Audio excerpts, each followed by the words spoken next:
fans from across the world packed out the National Stadium to witness a new, fast-growing Olympic series. They weren't there for gymnastics, and they weren't there for swimming, or even the new skateboarding event.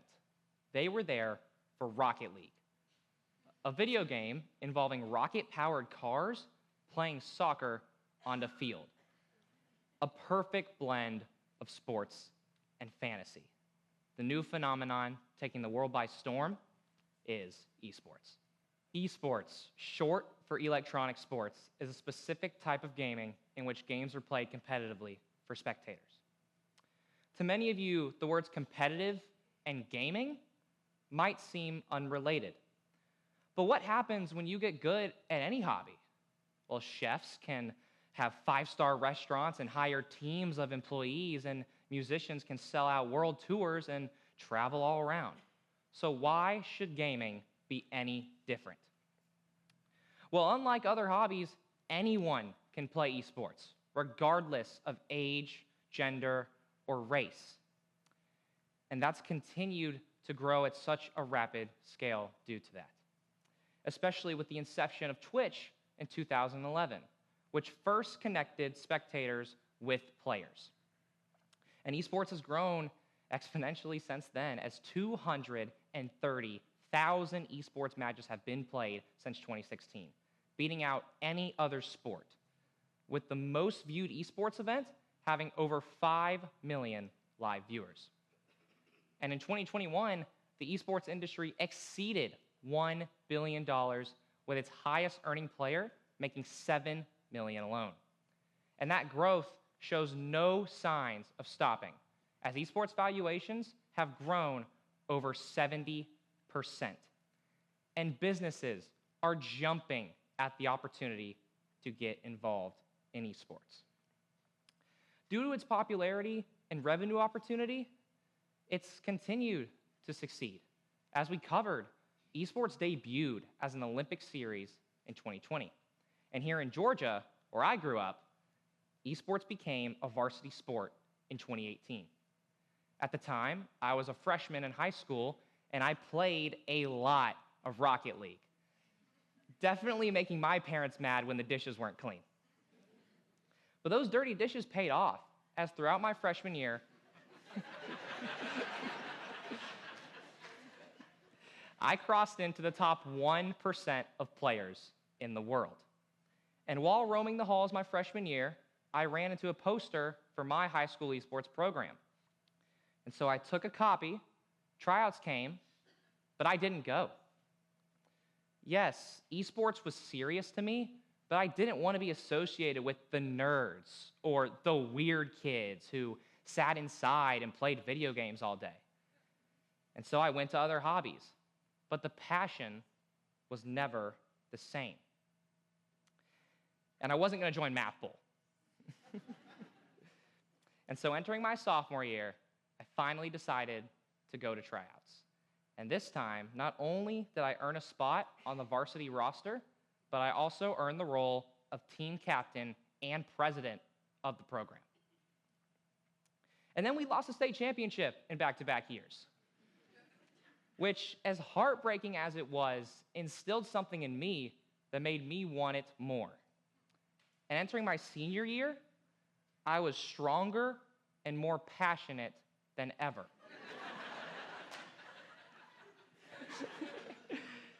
And that year, we didn't just win one state championship, but two, back to back.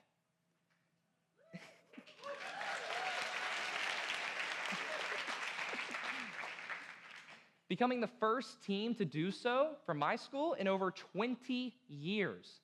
And later that spring, we were crowned national champions.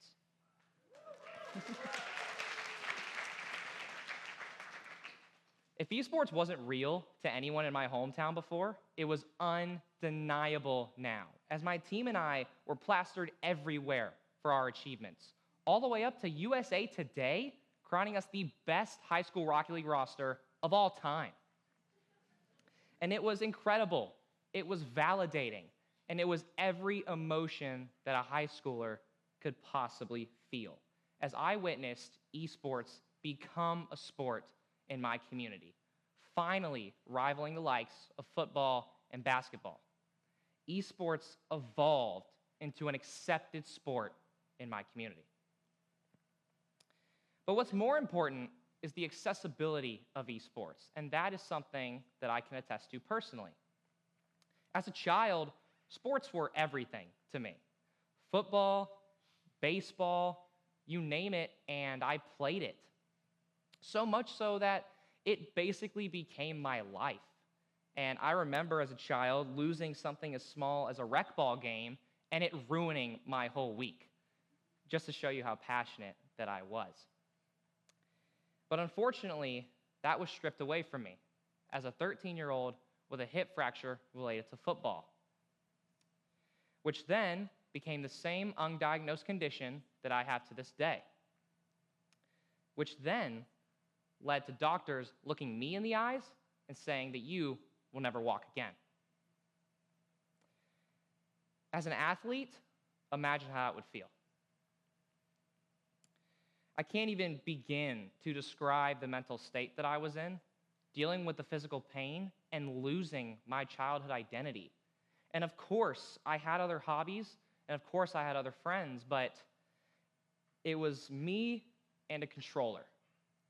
And the game that spent that time with me was NCAA Football 14, where I could play as my favorite team, the Georgia Bulldogs. And what better of an outlet for me competitively than to beat Alabama by 10 touchdowns? Esports accessibility and its incredible diversity shocked me the more time I spent with a controller in my hand. As in esports, you can participate from any device in any part of the world at any time you want. But we are so much more than that. The physically impaired community has gained a massive following in esports due to a more even playing field than traditional sports. Schools across the nation have become profitable and notable off of esports from national leagues and titles. Women have been able to enter a field with a lack of barriers, and everyone is assigned a gamer tag, which helps eliminate hate or bias. Veterans have been able to rehabilitate through esports due to its connectivity between users. And because of that same connectivity, mental health has been a massive benefactor of esports, with a whole world of entertainment and friends at your fingertips. And so I'll leave you with this. The mission of everyone working in esports is to create a fun, friendly, and safe community for gamers of any background to develop and succeed. And you can be a part of that. And with the entire internet being our ecosystem, we're not too hard to find. Within a Google search, you can find teams near you at schools, at YMCAs, or rec centers, and help us bring the virtual community in person by volunteering with said teams as a coach or volunteering at events. And find the game that speaks to you. Esports is involved in hundreds of games, and I promise, no matter if it's Minecraft, Rocket League, Call of Duty, or even Tetris, there is a game for you. But most importantly of all, and what I hope you take away from tonight, is how important it is to help us break the stigma around esports. Esports is family. Esports is community. And if you don't believe me, I'll tell you the same thing that I would have told my doctors. Watch me.